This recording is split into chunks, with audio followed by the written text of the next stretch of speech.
Bonjour à toutes et à tous, merci de nous rejoindre ce live organisé par l'association Survie autour des questions d'espace public et plus spécifiquement de la présence de figures coloniales dans l'espace public. C'est une question qui a pris de nouveau de l'ampleur ces dernières semaines à la suite de l'assassinat de George Floyd. Il y a eu, et avec le regain d'énergie qu'a eu le mouvement Black Lives Matter. Et donc, pour parler un peu de la possibilité de décoloniser l'espace public pour décoloniser les esprits, je reçois donc Thierno Gay. Bonjour. Oui, bonjour.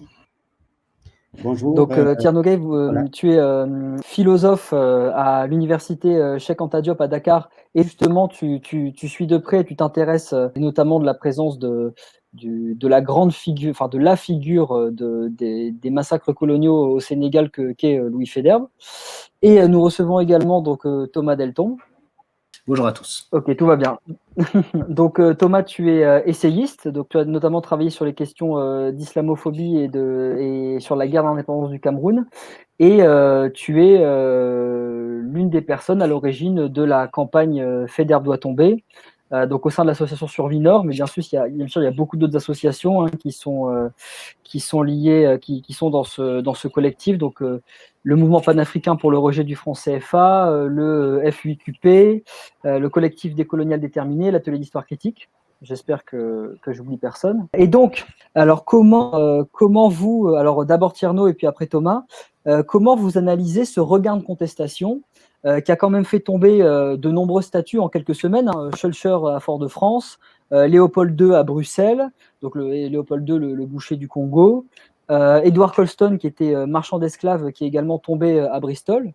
Donc voilà, donc d'abord Tierno et ensuite Thomas, comment est-ce que vous analysez ce regain de contestation autour des statuts et des symboles coloniaux? Personnellement, je pense que c'est une analyse, hein, ce que je veux dire, c'est une analyse qui a été faite par d'autres, notamment en s'appuyant sur le fait que le contexte de la pandémie a été un contexte qui a été particulièrement favorable à la mobilisation, parce que la plupart des gens étaient confinés chez eux, n'allaient plus au travail, n'allaient plus ni à l'école ni à l'université.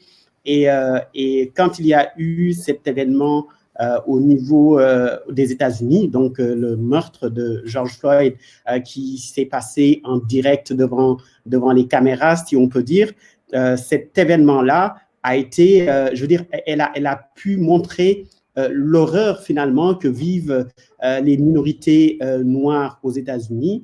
Et ça a été un peu le catalyseur qui a fait sortir tout le monde de ses gonds, en quelque sorte, et qui aussi nous a amené collectivement à nous poser des questions éthiques sur le traitement de certaines minorités par les forces de police aux États-Unis. Mais on s'est rendu compte que ce n'était pas qu'aux États-Unis que ce genre de pratique existait. Et finalement, tout naturellement, finalement, le mouvement s'est répandu un peu partout dans le monde, surtout dans les pays occidentaux, avec quelques échos, en fait, dans les pays du Sud et en Afrique. D'accord. Et alors toi, Thomas, comment est-ce que tu analyses ce regain de contestation? Bon, le regain, je ne sais pas. En fait, je pense qu'il y a un travail quand même d'assez long terme. Ce qu'il faut, à mon avis, souligner, c'est que ça fait quand même très longtemps qu'il y a des discussions sur le maintien de ces statuts, de ces noms de rue, et dans le monde entier. Hein. Nous, quand on a lancé Faidherbe doit tomber en 2017-2018, il y avait des contestations en Afrique du Sud, en Angleterre, notamment autour de la statue de Rhodes. D'ailleurs, on a repris le nom d'une certaine façon, Rhodes Must Fall, on l'a transféré en France avec Faidherbe doit tomber, précisément pour montrer le rapport qu'il y avait entre les deux. Donc, je pense que c'est tout simplement qu'il y a eu un long travail, il y a eu un travail de long terme sur ces questions, et que par une conjonction de facteurs, les manifestations antiracistes aux États-Unis ont permis aussi de réactiver toutes ces actions de long terme qui étaient finalement en cours depuis plusieurs années, comme ici en France, autour de Colbert. Ça ne date pas d'hier, hein, la question de Colbert ou la question de Faidherbe. Voilà, donc je pense que c'est simplement une réactivation assez puissante. La nouveauté, c'est plus la médiatisation, finalement. Enfin, pour ce qui concerne la France, en tout cas, c'est plutôt la médiatisation que la nouveauté de la question. D'accord. Et alors, donc justement, donc il y a énormément de noms qui sortent par rapport à tous ces symboles coloniaux et toutes ces figures de la colonisation, notamment de la colonisation française, mais évidemment pas que. Plus spécifiquement, donc Tierno au Sénégal, Thomas en France, vous vous intéressez à la question du général Faidherbe. Tierno, quelle est l'image du général Faidherbe au Sénégal et quelle est l'histoire de la contestation autour de sa statue et du pont qui porte son nom, notamment à Saint-Louis, au Sénégal? Alors, sur la question de l'image du général Faidherbe, je dirais que, en fait, il y a comme quelque chose qui se présente, selon moi, comme un conflit générationnel. C'est-à-dire que les personnes les plus, nos aînés, nos parents, nos grands-parents, ont tendance à avoir une vision assez positive de Faidherbe et de son œuvre au niveau de Saint-Louis. Mais par contre, les gens de ma génération et des générations subséquentes ont une vision très négative, en fait, de ce personnage-là. Mais c'est quelque chose qui est lié aussi à la vision négative que nous avons de la colonisation et de la manière dont nous percevons la dignité humaine, simplement. Et si je me réfère à ma propre jeunesse, quand j'allais en vacances à Saint-Louis, j'assistais souvent à la commémoration des 2 Rakas à la place Faidherbe, justement, en face de la gouvernance de Saint-Louis. Alors, très systématiquement, quand il y avait les discours sur la manière dont le colonisateur a emprisonné Cheikh Ahmadou Bamba, donc le fondateur du mouridisme, et comment est-ce qu'il a fini par l'exiler. Il y a toujours eu des manifestations parmi ceux qui assistent à cet événement-là pour demander le déboulonnement de la statue de Faidherbe. Et ça, je parle des années 90. Alors, et ça, c'est de façon quasi constante. Et d'ailleurs, très souvent, quand il y a cet événement-là, on ne laisse pas Faidherbe, je veux dire, comme il est. On lui fait porter des habits traditionnels sénégalais et on fait en sorte, en fait, finalement, de le travestir pour peut-être ne pas le voir tel qu'il se présente sur cette place-là. Alors, par la suite, il y a eu des mouvements dont quelqu'un comme Tierno Dicko, que les gens connaissent beaucoup autour de ce mouvement-là, a initié en 2011. Par la suite, il y a eu mon ami Khadim Ndiaye, Daouda Ndiaye et d'autres en 2017. Et actuellement, je veux dire, cette année, à la faveur des protestations suite à la façon horrible dont George Floyd a été assassiné, il y a eu un regain d'intérêt pour cette question-là.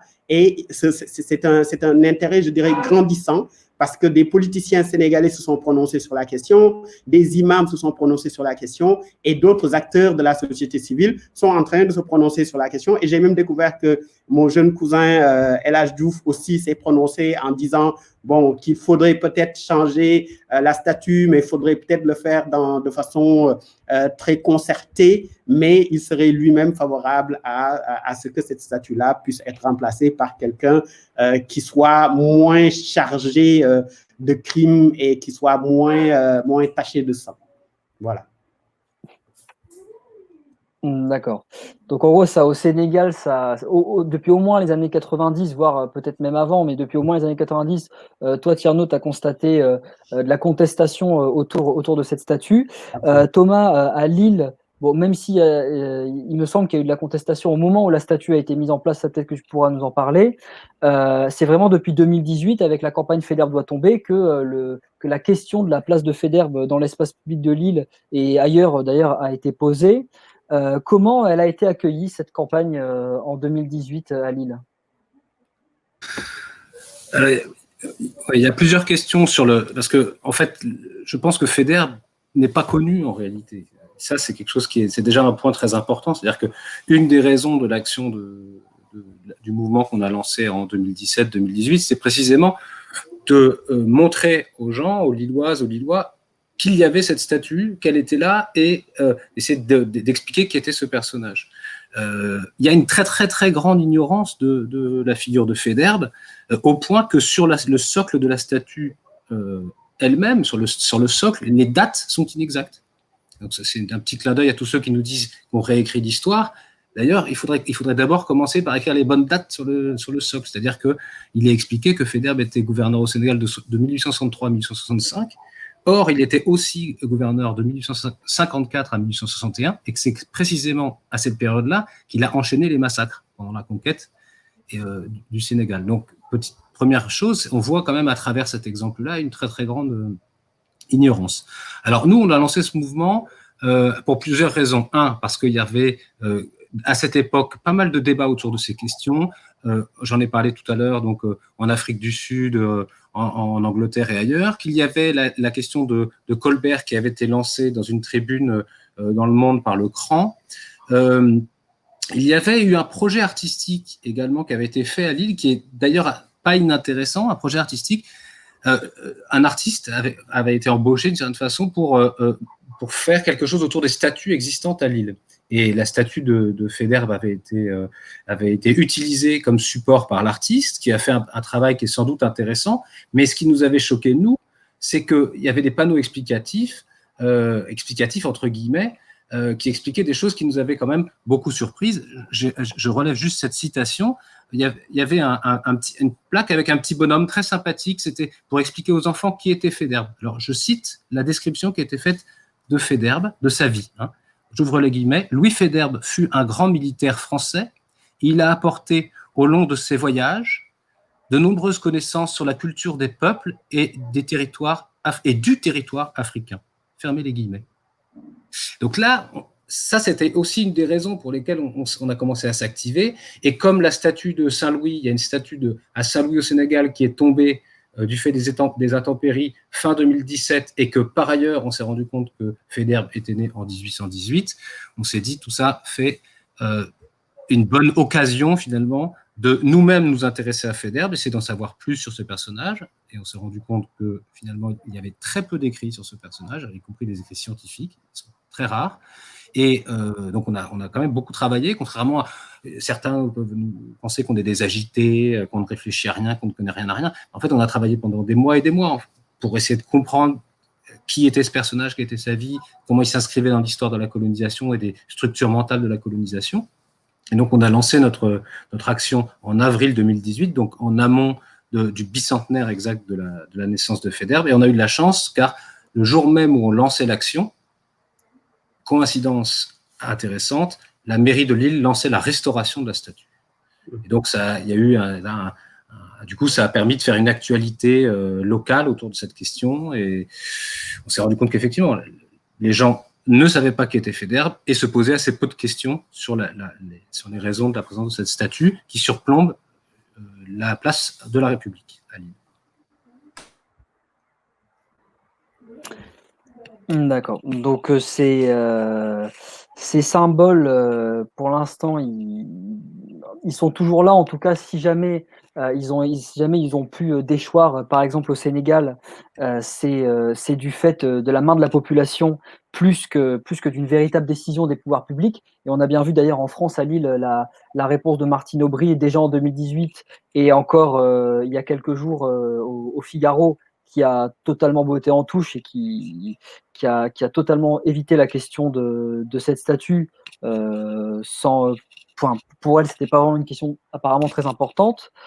Est-ce, à votre avis, que ce soit donc au Sénégal, donc d'abord Tierno et puis après en France, Thomas, pourquoi est-ce que les pouvoirs publics, malgré tout, continuent à s'accrocher à ces symboles coloniaux? On a pu le voir avec l'allocution d'Emmanuel Macron dans toute sa splendeur. Pourquoi est-ce que les pouvoirs continuent à s'accrocher à ces symboles coloniaux? Donc, Tierno. Alors, en ce qui me concerne, je dirais pour une raison très simple, c'est que au Sénégal, comme dans beaucoup de pays francophones, nous n'avons pas encore fini de conquérir notre indépendance. Nous sommes, et je pense que les livres de François-Xavier Verschave, que j'ai beaucoup lu quand j'étais encore étudiant à Grenoble, démontre de façon très claire et sans aucune ambiguïté qu'il y a une mainmise du gouvernement français sur nos États. Et ça, je veux dire, parfois, l'actualité le démontre de façon très gênante, en fait. Sur des questions de souveraineté nationale. On se rappelle la dévaluation du franc CFA, alors que le président Abdou Diouf n'était absolument pas d'accord, et ses collègues présidents africains n'étaient absolument pas d'accord, et la décision a été prise par un ministre en France, et ça s'est passé comme la France l'a décidé. Sur la question du franc CFA, parce que toutes ces questions, toutes les problématiques sont liées. Et d'une certaine façon, les pouvoirs publics, notamment le pouvoir français, l'État français, montre d'une certaine façon sa dominance, comme on dit, sa mainmise sur nos États, en gardant, parce que actuellement le Sénégal est devenu une sorte d'extension de la France, comme c'est devenu une sorte de dom-tom, mais justement en Afrique de l'Ouest, où on voit de plus en plus émerger des intérêts français.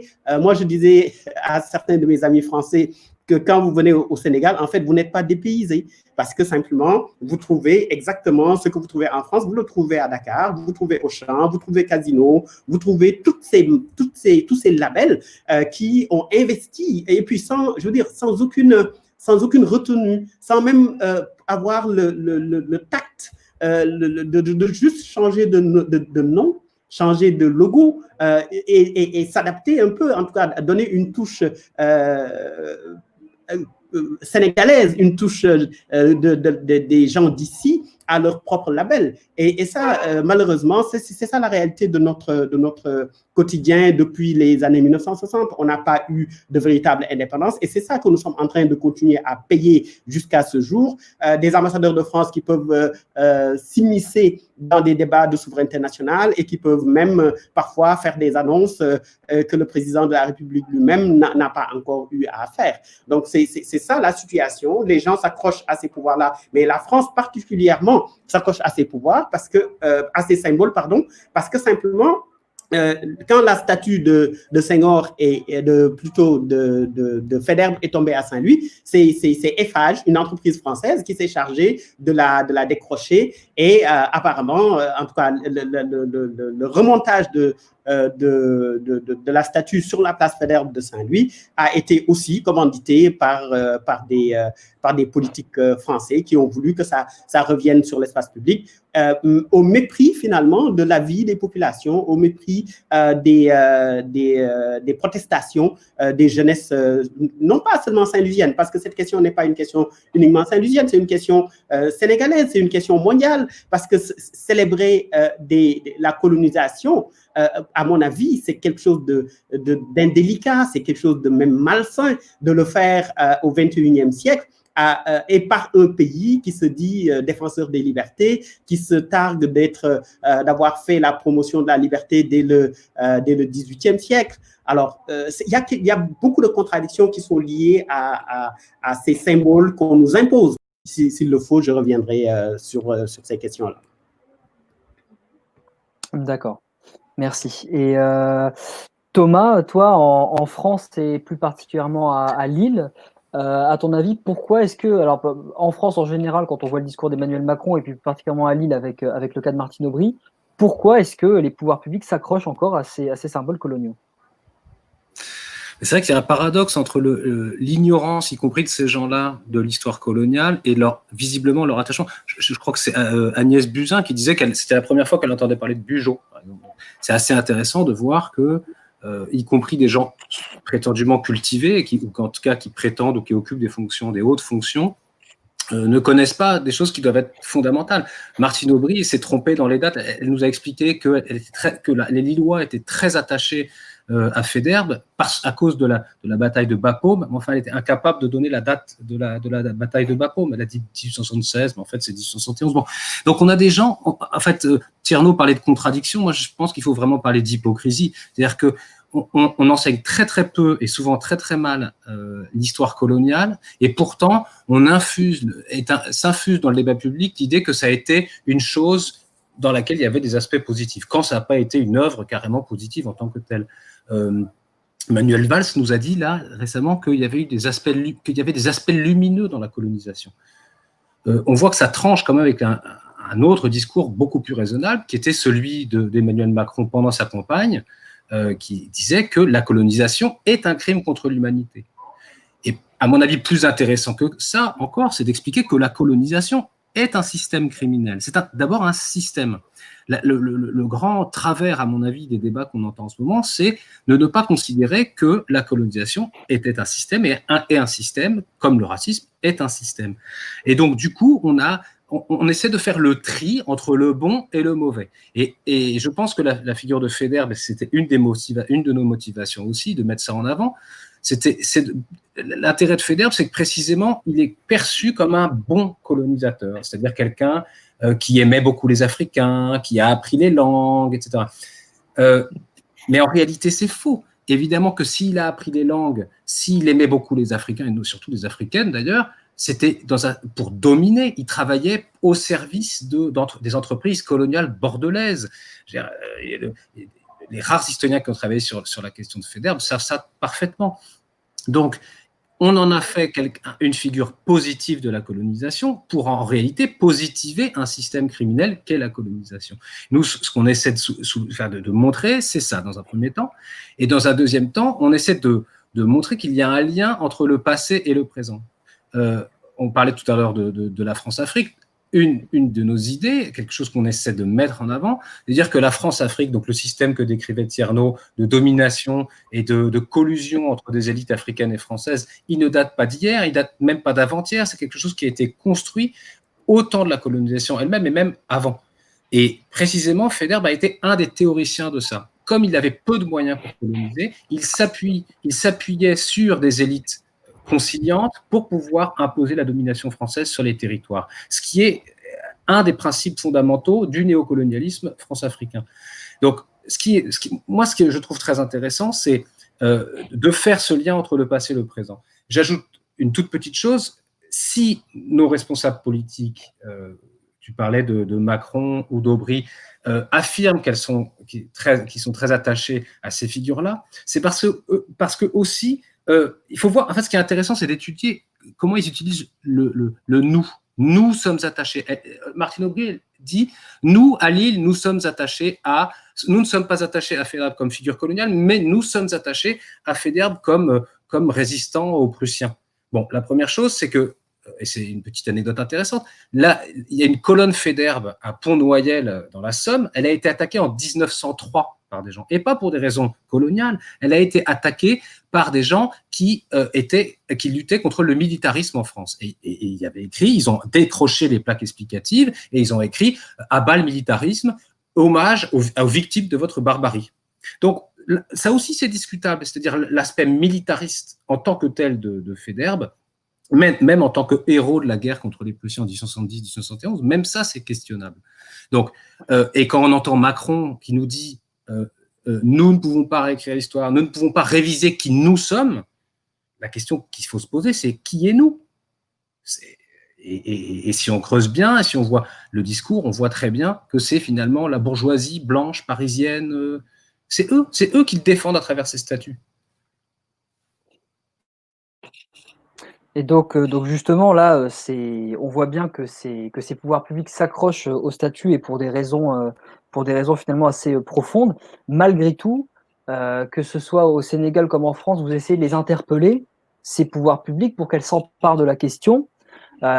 Pourquoi est-ce que pour vous, c'est important que ça relève d'une décision politique des pouvoirs publics ? Pourquoi est-ce que pour vous, c'est important que, au-delà de la population, les pouvoirs publics s'emparent de cette question-là? Alors d'abord Tierno et puis ensuite Thomas.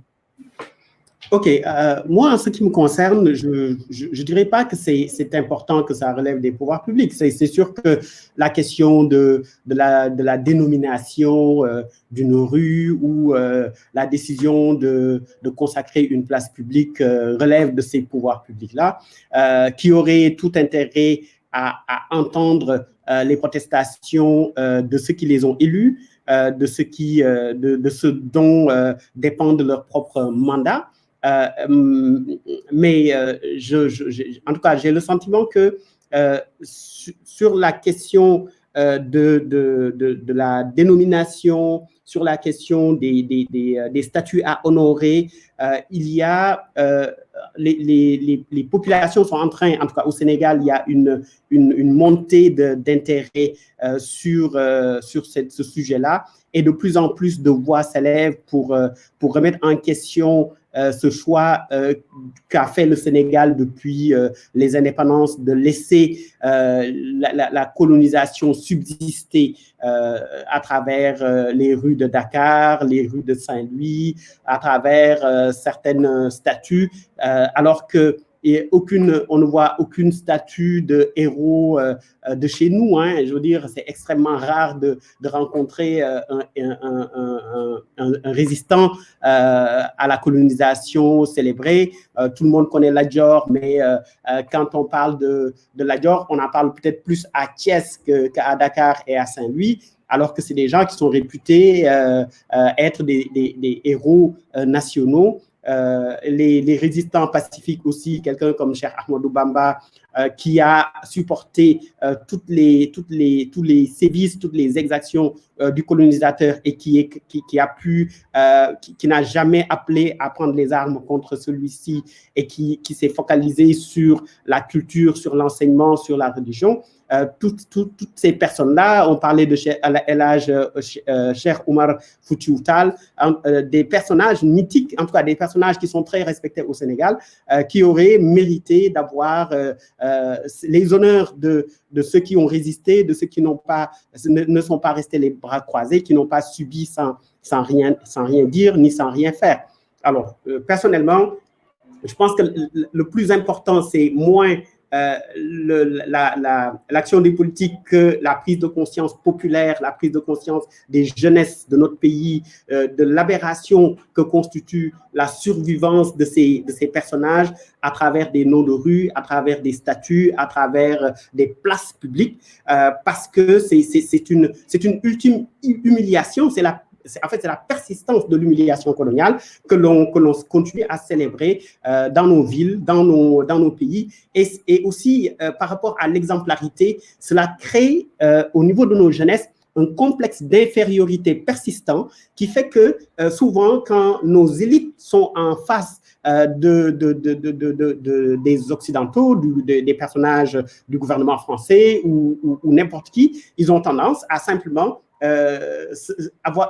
ils ont l'impression d'être en face du colonisateur simplement et qu'ils ne peuvent pas contredire et contre la volonté de qui ils peuvent pas s'élever. Alors c'est quelque chose de très profond, cette persistance des symboles de la colonisation.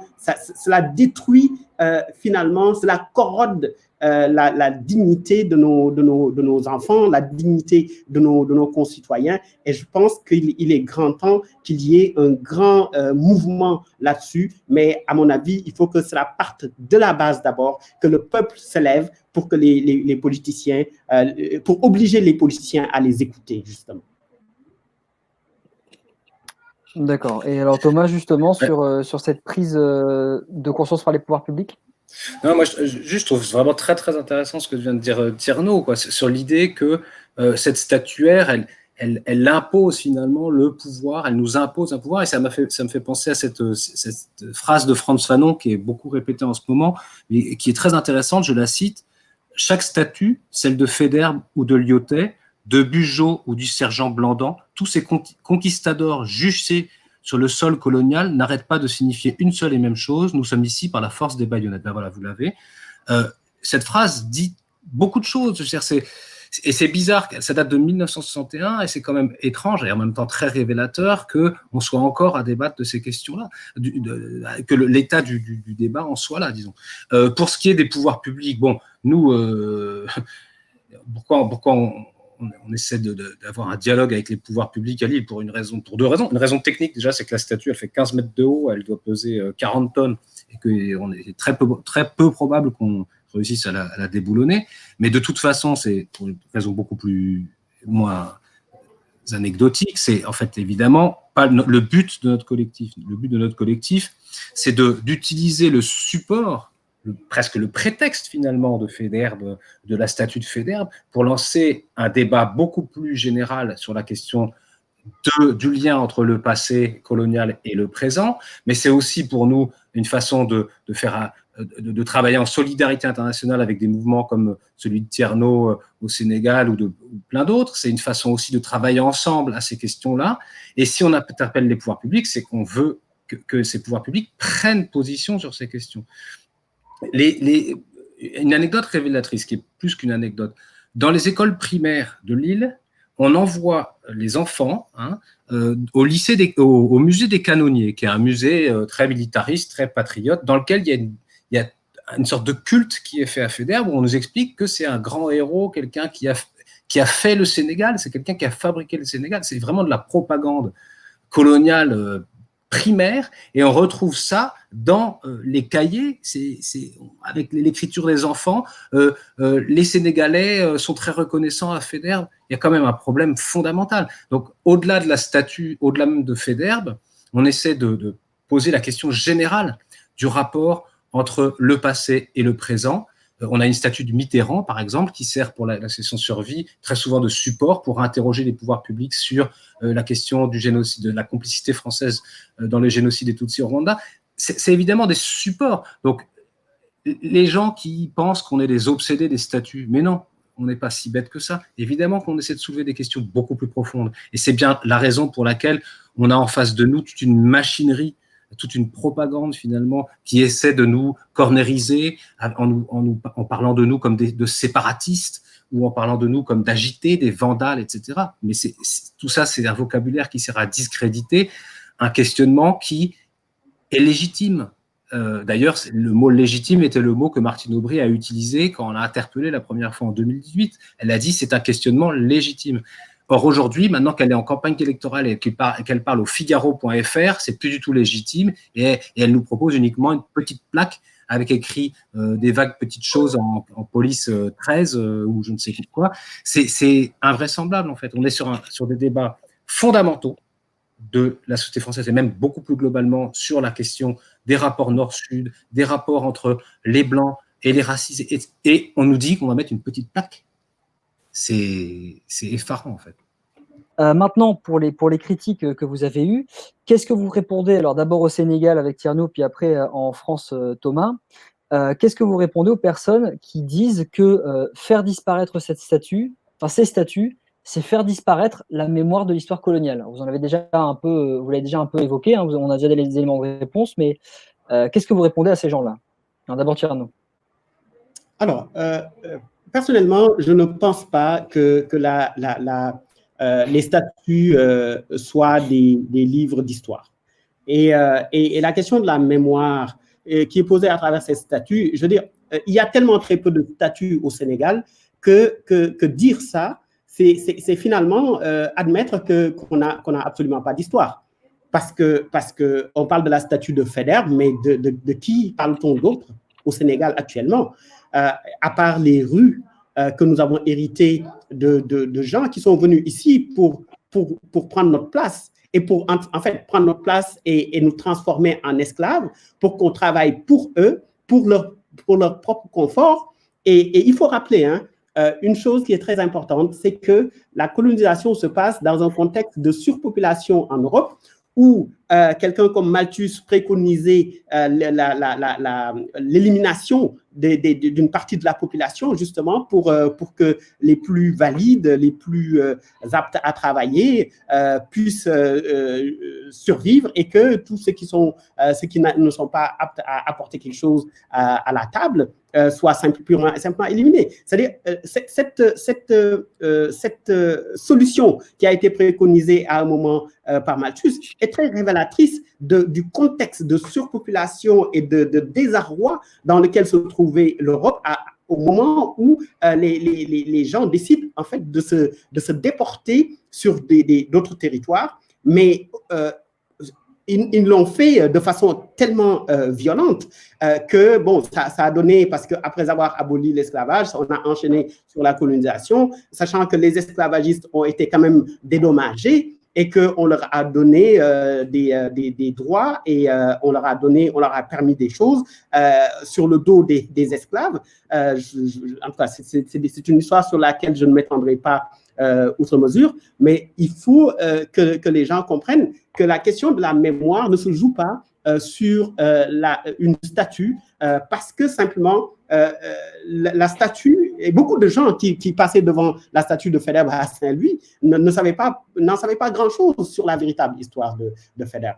Donc, la réalité, c'est que ceux qui disent qu'on enlève la mémoire, mais c'est absolument faux. À la limite, la statue de Faidherbe, on pourrait la redonner à l'Alliance française, au Centre culturel français à Saint-Louis, ou mettre ça dans un musée de la colonisation, parce que je pense que c'est quelque chose qui manque terriblement à notre pays, d'avoir un musée de la colonisation qui raconte l'histoire de cette colonisation-là et qui n'occulte pas les méfaits, qui n'occulte pas les humiliations, qui n'occulte pas les meurtres, qui n'occulte pas les viols dont ont été victimes ce qu'on a qualifié d'indigènes au point de créer un code de l'indigénat pour définir comment on devait les traiter, à quoi ils avaient droit, etc., etc.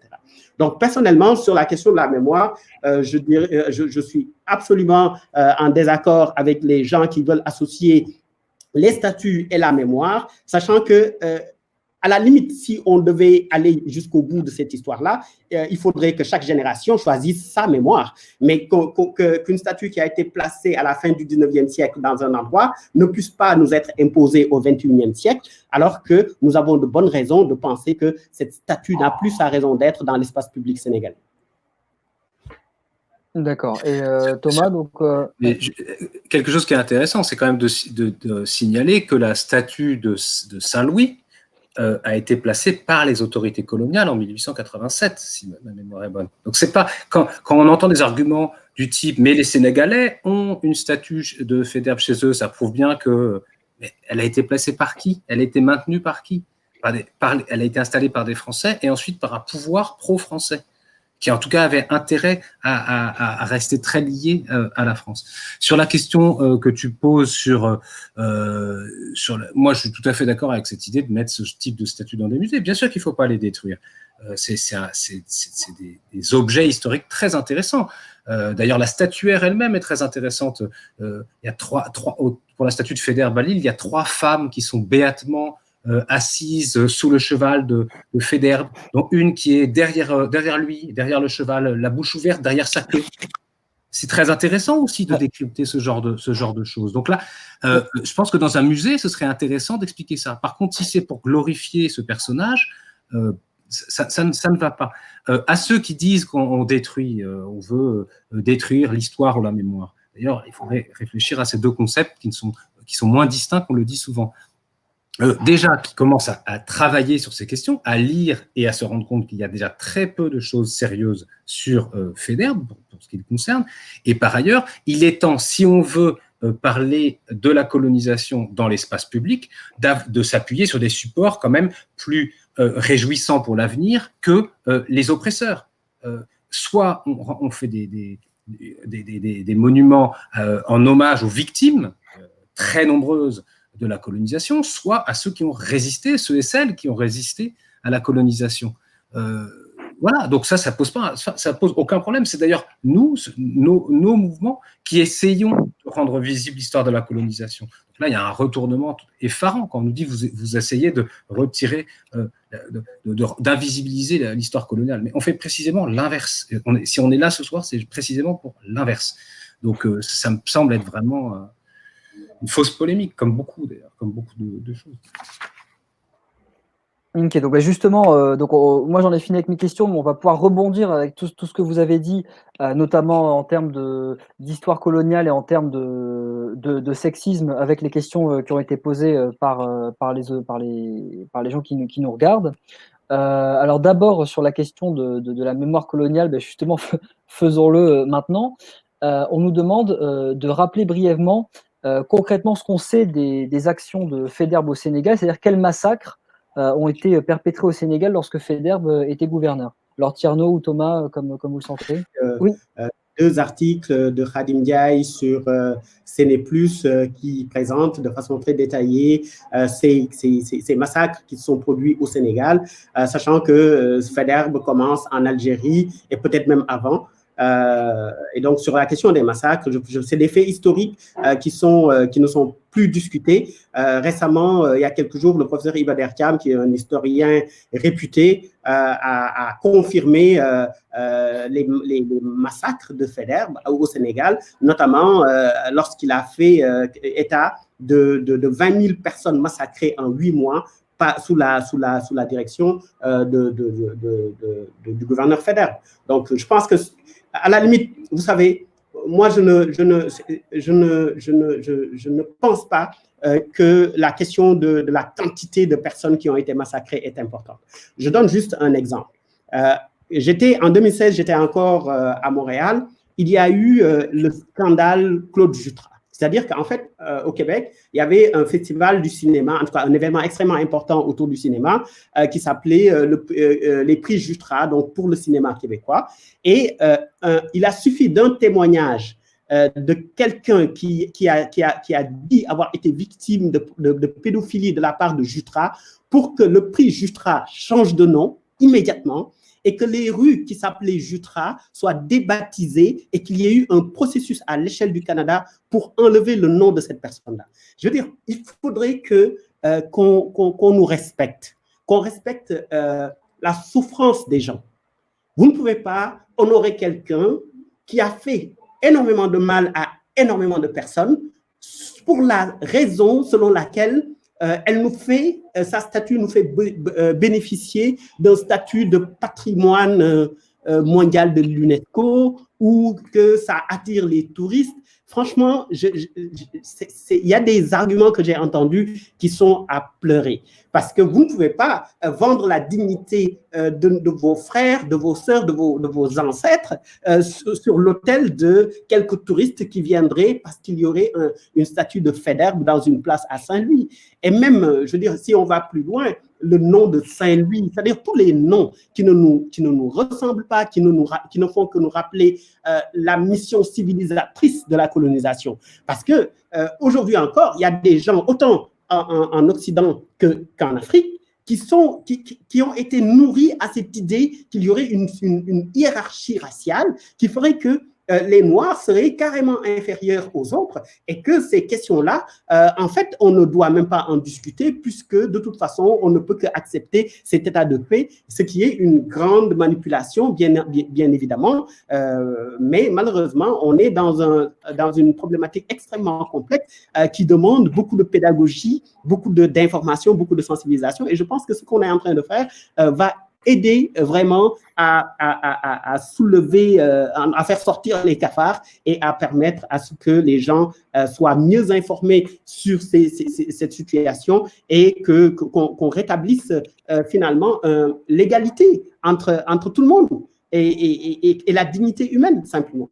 Donc, personnellement, en tout cas, je pense que c'est quelque chose qui est important, qu'il est important de souligner et je remercie Thomas justement pour vraiment le travail qui a été fait pour justement répondre à ces petites questions qui sont parfois très pernicieuses parce que c'est quelque part l'idée que, bon, en fait, il n'a rien fait de mal, pourquoi vous voulez vous en débarrasser?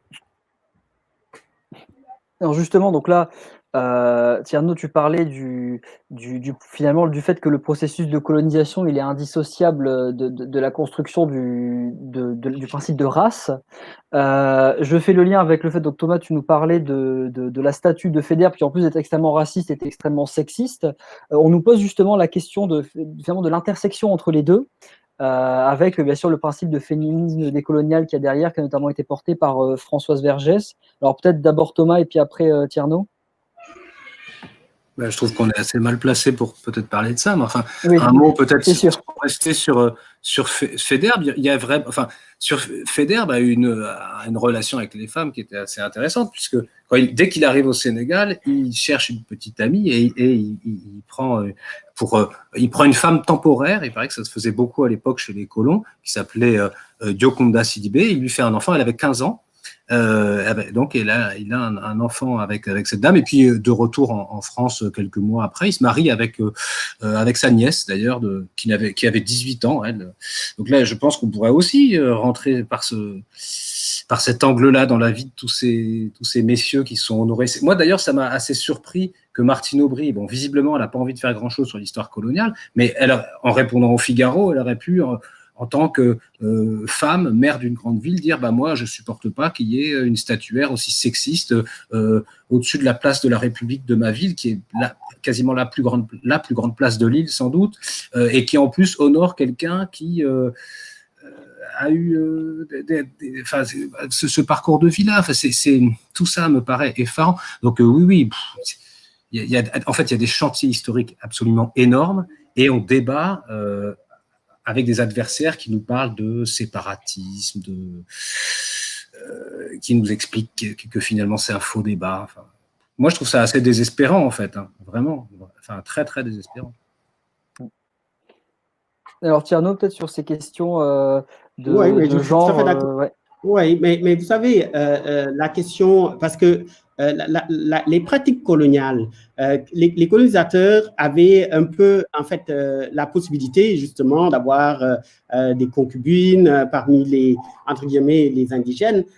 Il y a aussi beaucoup de préjugés qui sont construits tout le long du 19e siècle sur la femme africaine, sur l'homme africain, mais aussi sur la femme africaine. Et c'est des préjugés qui persistent encore aujourd'hui dans le subconscient de pas mal d'Occidentaux qui fantasment sur les femmes africaines, en tout cas en ramenant tous les préjugés coloniaux qui se sont répandus. Et je pense qu'il y a un livre intéressant, je ne me rappelle plus le nom de l'auteur, justement, sur la question de la sexualité dans les colonies. J'ai le livre ici, en tout cas, je vais profiter de la pause pour le sortir, mais c'est un travail très documenté qui a été fait par un historien, je vous dirai le nom plus tard, qui démontre carrément comment est-ce que le regard sur l'indigène, entre guillemets, que ce soit l'indigène asiatique ou l'indigène africain, a été construit par des hommes blancs qui ont été envoyés dans ces pays-là pour les soumettre, et qui pouvaient se permettre, par exemple, de se photographier avec des femmes au sein nu tout autour, et d'envoyer des cartes postales de ce type-là à la métropole sans que cela ne choque absolument personne. On peut mettre dans ce registre-là aussi les célébrations qu'il y a eu en France autour des indigènes qui ont été ramener exprès des colonies pour, soi-disant, montrer la grandeur de la France, l'histoire de la Vénus Otento, etc.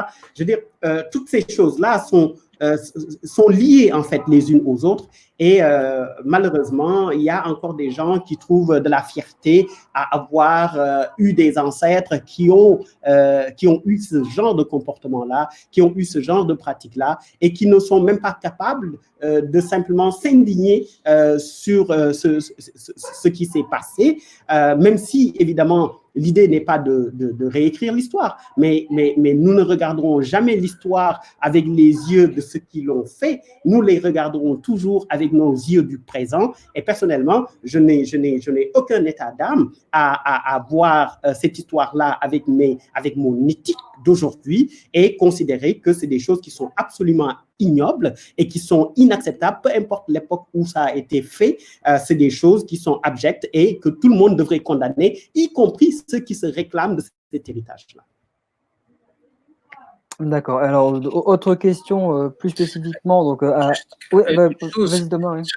Moi, je pense que c'est vraiment intéressant ce qui vient d'être dit là, parce que et ça rejoint un peu l'idée de la question du lien entre le passé et le présent. On voit, il y a encore une tribune aujourd'hui dans Le Monde, des historiens qui nous disent « Attention, ne faites pas d'anachronisme ». On est bien d'accord, il n'y a pas de problème. Le problème, c'est que ce passé-là a toujours des conséquences aujourd'hui. Le regard des hommes blancs dont parlait Tierno, les systèmes racistes, tout ça, ils ont une histoire, ils viennent de quelque part. Et c'est précisément ce lien entre le passé et le présent qu'on essaie de souligner. C'est trop facile de dire tout ça, c'est fini, c'est du passé. Non, c'est faux. Donc moi, je trouve ça toujours très étonnant quand des historiens disent c'est fini, c'est du passé. Alors on a aussi un argumentaire qui vient très fort en ce moment, c'est les gens qui nous parlent des pyramides d'Égypte, ou comme si effectivement, dans ce cas-là, tout ce qui est passé peut être traité de la même manière. Il se trouve qu'il y a des séquences historiques différentes. La séquence de la colonisation et de la post-colonisation, c'est une séquence qui a il y a un lien entre les deux. Par contre, entre Vercingétorix et aujourd'hui, là, je pense qu'on est rentré dans une discontinuité. Je pense que là, c'est encore une tricherie rhétorique pour exclure du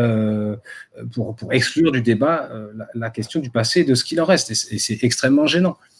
Qu'est-ce que c'est le passé? Là aussi, ça, c'est une question qu'il faut quand même se poser. Est-ce que le génocide des Tutsis au Rwanda dont je parlais tout à l'heure, c'est du passé ou c'est du présent? Le fait que Paul Biya au Cameroun soit le président, le deuxième président du Cameroun depuis 1960, c'est du passé ou c'est pas du passé? Il est arrivé en 82, pourtant c'est du présent et c'était le Premier ministre du précédent. Non, cette coupure entre passé et présent, c'est en grande partie un dogme qui arrange bien des gens. Moi, je voulais dernière question. Oui. Au livre que j'évoquais tout à l'heure, il s'agit en fait de Sexe, Race et Colonie, la domination des corps du 15e siècle à nos jours, et c'est de Pascal Blanchard, Nicolas Blancel, Gilles Boetsch, Christelle Tarot et Dominique Thomas. Donc c'est un livre qui justement est en plein dans le sujet que nous évoquions tantôt. D'accord, bah merci beaucoup pour cette référence, Tierno. Dernière question et après on vous remerciera tous et toutes, qui spécifiquement à Tierno. Donc que répondre à ceux qui disent qu'il y a d'autres priorités pour les populations africaines que des histoires de statut? Ok. Alors, moi je réponds par une autre question, c'est-à-dire qu'est-ce qu'il peut y avoir de plus prioritaire que la dignité, que l'estime de soi des gens qui doivent construire ce continent?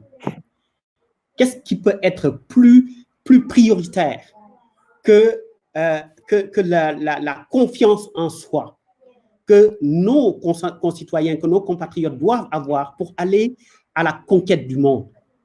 Qu'est-ce qui peut être plus prioritaire que ça? Parce que dire que on laisse la statue, on laisse les noms de les noms de ces gens-là qui sont en fait des sortes de références. Parce que vous savez, la question du baptême dans ma culture africaine, quand vous donnez un nom à quelqu'un, le nom que vous lui donnez est une prière. Vous ne donnez pas le nom de votre fils ou de votre fille à n'importe qui.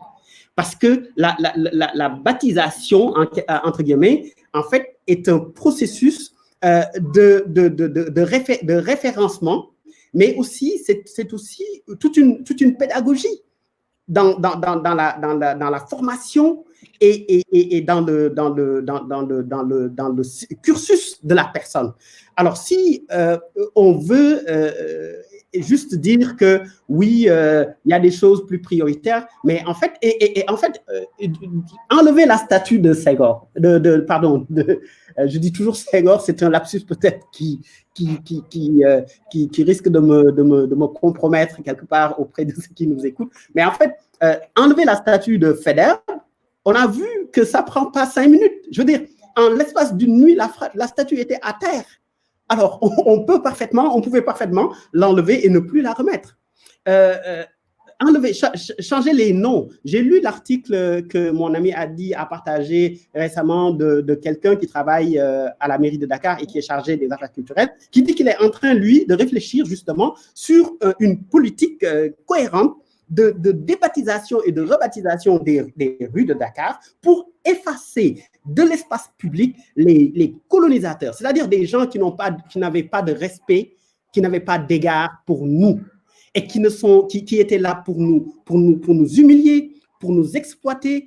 Et toutes les belles choses, entre guillemets, qui ont été réalisées par la force, la sueur et le sang de nos ancêtres. Et ceux qui ont réalisé ces belles maisons n'avaient pas le droit d'y habiter. Et beaucoup d'entre eux étaient, comme on disait, taillables et corveillables à merci, c'est-à-dire qu'ils n'étaient pas payés pour le travail qu'ils faisaient. Et les richesses, je veux dire, les choses qui ont été réalisées, peu importe l'importance de ces choses-là, ont été réalisées avec nos richesses et ont été réalisées avec notre main-d'œuvre. Et je ne vois pas pourquoi je devrais être reconnaissant à quelqu'un qui m'emprunte ma montre pour me donner l'heure. Je ne vois pas quelle reconnaissance je dois avoir vis-à-vis de quelqu'un, en fait, finalement, qui utilise mes richesses, mes terres, et qui me fait travailler pour réaliser des choses sur des terres qui m'appartiennent à moi. Alors, sur ce sujet-là, vraiment, en tout cas, moi, c'est ça ma position là-dessus. Et je considère qu'il n'y a pas un temps pour faire ci et un temps pour faire ça, parce qu'on peut faire tout ça en même temps et redonner à nos jeunesses des raisons d'espérer et leur donner des exemples, des modèles qu'ils peuvent suivre, des modèles qui soient proches d'eux et non pas des modèles importés qui, de surcroît, si on avait vécu en même temps que Faidherbe, nous serions probablement parmi ces sujets ou parmi les gens qui seraient promis à ces massacres. Donc, c'est cela ma position, Nicolas, par rapport à cette question-là. D'accord, merci beaucoup Tierno Gueye pour vos réponses, merci beaucoup, pour tes réponses, pardon, merci beaucoup Thomas Deltombe également pour tes réponses. Merci à toutes et à tous d'avoir suivi ce live et puis à bientôt pour un prochain live survie. On essaiera, pourquoi pas, d'avoir. C'est vrai que ça pourrait être intéressant de faire venir Françoise Vergès. J'ai vu que quelqu'un l'avait mis en commentaire. Merci beaucoup, Tierno. Merci à toi, Nicolas. Merci à Audrey qui est en arrière-plan, cachée quelque part. Vrai. Et merci beaucoup, Audrey. Aussi à toi. Un plaisir. Ouais. Voilà, merci beaucoup, Thomas. Merci, merci à vous et bonne soirée, à bientôt. Oui, à bientôt. Et c'est vrai que j'avais oublié de remercier, merci beaucoup à Audrey pour nous avoir aidés dans ce live et merci à Loïc également de Survie. Passez une bonne soirée et à très bientôt pour le prochain live Survie. Au revoir, bonne soirée. Au revoir.